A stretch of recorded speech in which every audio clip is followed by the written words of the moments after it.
Përshëndetje të dashur miq, këtu kam sjellë supë me domate qershi ose krem me domate.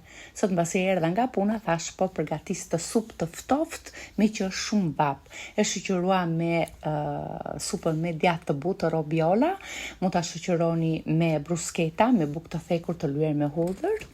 Në një tepsirë dhe shumele tërfure, 800 gram domate qershi, i presim në mes, të verdha dhe të kuqe, mund të përdorni dhe domate të mëdha normale, nuk pa problem.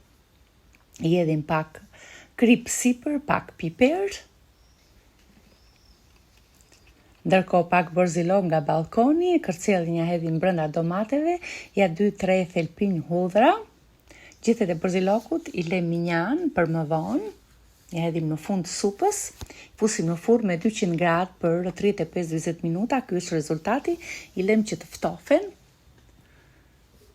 Në një mikser 1 dorë me kupi kakulli, shtojmë edhe domatet mbasi janë ftofur, hedhim edhe lëngun e domateve,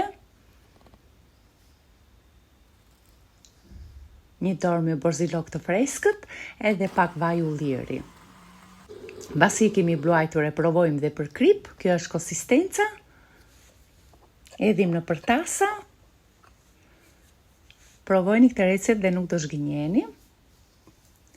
Djalim nuk e pëlqen me djathë të butë, i vura ja 3 kubik me djathë parmigjan, disa gjethe borziloku, kjo është djathë i butë, kjo është shumë i mirë, mund të jetni edhe djathë dhije, është shumë i mirë. Gjethe borziloku, kjo është djathë parmigjan, edhe kur thot Eli që ta është me sy. Ju uroj gjithë mira dhe mirupafshim.